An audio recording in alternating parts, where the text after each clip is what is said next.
Representative Jeff Ehlers, who co-chaired the DOGE Task Force this summer. Thank you for joining me. Yeah, thanks, Brian. Good to be with you, and thanks for having me. Yeah, so the DOGE Task Force met numerous times over the summer and into the fall, about once a month. To start, how did you get involved in chairing or co-chairing the task force, and what are your thoughts on how it worked out? Yeah, good question. So, as you know, during the session, there was a bill ran to create the task force, and that didn't make it all the way. So, what happened instead was the leadership of both the House and the Senate formed a task force, which they have the authority to do. They have some pretty broad authority on what they want to look at. And so the leadership of both those bodies formulated it, and the Senate and the House got to have a chair. So the speaker asked me to co-chair this, and then selected committee members to be part of the task force. So that's sort of how it got initiated. And then in terms of how it's been going, so we were tasked with three things initially, which was look at agency consolidation, vacancies in full-time employees, and travel. And so we've been taking a look at those things. Probably a big heavy lift has been agency consolidation, but we have done some things around travel and around FTPs or vacancies in FTPs, which I think we'll do some more actually. So more things coming.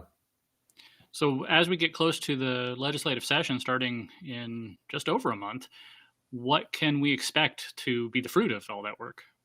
Yeah, so we passed, I think it was 6 recommendations in our November meeting for agency consolidation, such as like the Honey Commission, various things, Goat and Sheep Board, others. So we're drafting legislation right now that's come from the DOGE Task Force, has the DOGE stamp on it to take care of those.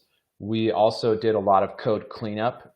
We looked at probably, I don't know, there's going to be 100 or so sections of code that we cleaned up that should come forward in this legislative session. And we actually are going to meet again in December in a couple weeks because we have some unfinished business that we want to do. There may be some more agency consolidations that we're looking at that we're going to try to get in before the next session. And then we want to revisit travel. So one of the things I've been trying to do is have this last beyond just the life of this task force, right? Putting long-lasting policies in place that are valuable even when we're done. You look at the federal level, right? And it did some good work, and then it kind of flamed out, right? And now they're no longer meeting at the federal level with their DOGE task force. So I want to put some things in place in terms of travel, like standardized policies, and put some things around standardizing vacancies and employees so we don't have to like go back and revisit this like every few years.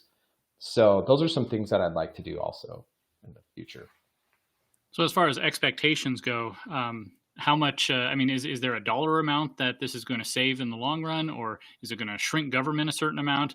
Or right now, is it just about going after the low-hanging fruit and getting efficiencies wherever possible? Yeah, right now, this first go round has been a lot of efficiencies. So, and I've been saying this for a while, this is going to be a multi-year effort. So we've got some things coming in this legislative session, but I anticipate after the session next year, next summer, doing some more of this work. So we have things on our list, and I've talked with some of the task force members and other of my colleagues in the House and senators. There's still some things we want to get done around DOGE that are a little heavier lift. They take time. Some of these bigger agencies, which is where the real cost savings could be and the real big victories, the big ROI will be, take longer to get through and to sort through and to build consensus around, to build enough support to do those kind of things. And so, yeah, I anticipate this going on into next year, and that will have some of the bigger things. Now, you did ask about like quantifying it, and that is one of my goals, is to quantify it. And we've been working with our Legislative Services Office, shorthand LSO, that's what we call it, to help quantify some of these things. So I hope that by the time the session comes around, we could quantify our recommendations that we've been doing, and then build on that into the next year. So I know there's a lot of anxiousness for us to show ROI, and I absolutely want to show that and show cost savings. But it's going to take some patience for us to get some of those bigger ones that aren't quite so low-hanging fruit. Do you expect the committee itself, the task force itself, to continue into next year, or is it going to be reformed, or what will that look like? My assumption right now is we'll continue as is. Maybe there'll be somebody that wants to change off of it, but I anticipate going forward with it. And I think, as far as I know, the task force members will continue with it. So you and your fellow co-chair, Senator Todd Lakey, recently presented the findings of the task force to JFAC, the Budget Writing Committee. Do you think they were amenable to your suggestions, at least as far as their sphere of influence? Yeah, they were. They were really receptive to it. Now, there's a couple things on there they'll probably do some homework on. I think state police was one of them I've heard pushback on that had some vacancies that, might not actually materialize into cost savings. But the total that we recommended was somewhere around $30 to $40 million of cost savings by eliminating those positions. So I'm hopeful JFAC will take the action on it. And that is one of the things that we keep in mind, right, is the federal DOGE committee was an executive branch effort. And so they could do things through executive order, but we're a legislative branch task force. And so we have to go through the legislative process. So all of our recommendations, we need to push through this upcoming session, through both the House, the Senate, and the governor, so they can actually become law. So, so I think there's some things that will get through JFAC. They seem receptive to it. I want to go a little bit into the weeds on this. During at least the first couple of task force meetings, there was a lot of talk about these vacancies, and that's been a big focus. When the legislature appropriates money to a department for a certain number of full-time positions, but that department does not fill the positions for whatever reason, maybe they don't have, they can't find any applicants, or it's just not a priority. Where does the money actually go? Does it get returned back to the general fund and so it's not spent, or does that agency hold on to it? Yeah, good question. So I don't think I have the exact dollars, but I can tell you some of the routes that it does go. Some of it gets returned back. It's unspent funds, so it gets returned. Others gets, what's the right term? It's kind of like a transfer. I can't remember the technical term, where it goes out of personnel and it goes into like operating, which that's a little bit of a concern for me and for several of my colleagues. One, if it's personnel costs, right, they get the change in employee compensation, the pay raise essentially, and the benefits for that position. And so if each year you get like a 3% pay raise on a position, but it's vacant, and then you take that money and transfer it into operations, you're essentially getting the 3% raise in operations, which was intended to be for personnel costs. So when we're looking at things, so that's where some of the money goes, is it gets transferred elsewhere, which is concerning. So I was talking about doing things long-term. So that's one of the ideas that I'm working on. We'll probably see in the December meeting, is what can we do to prohibit that in the future, so that there's none of this kind of funny business of moving money around line items when it really should be for personnel. And things like maybe it just automatically goes away and gets returned after 6 months. So you really need to be serious about hiring. If we have like laws in place for that, then we wouldn't have to come back and examine line item by line item every few years, each agency and what's going on. There would automatically be a process in place to handle these funds and make sure they get returned.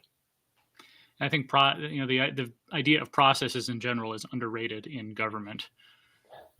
Well, yeah, it's true, because government, or any like sort of institution, right, that humans have developed, you put something in place and it gets momentum, and that's the status quo. And so it just carries on for a long time.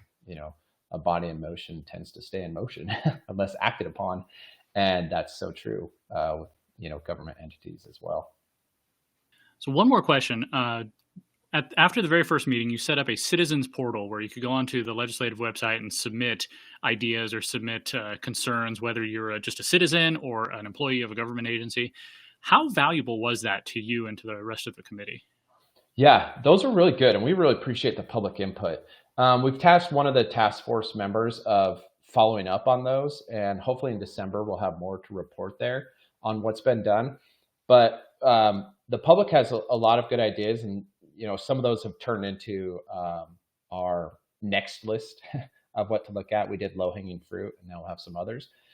The other thing that was really good was some of these agencies, people within departments and agencies brought up some things that we now are going to look at, which I think is fantastic. Like that's one of the things we wanted is, state employees, people on the ground that know what's going on, come tell us things.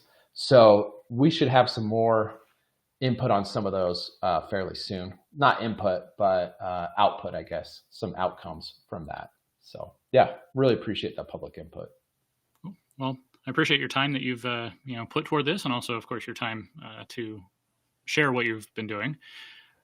Anything else you want to share about what to expect or what's been going on? Yeah, I just want to mention one other thing that you'll probably see in our December meeting is the Medicaid expansion issue. So we looked at that in one of our earlier meetings in the fall, and I think we'll bring that back up again in December. You look at the state budget and you look at how big of a proportion that is, and that's, I think, a really important place for us to look. So stay tuned for I think you'll see some recommendations come forward out of our December meeting around Medicaid expansion. Oh, I'm looking forward to seeing that. Representative Jeff Ehlers, co-chair of the DOGE Task Force, thank you for your time. Yeah, appreciate it, Brian. Thank you.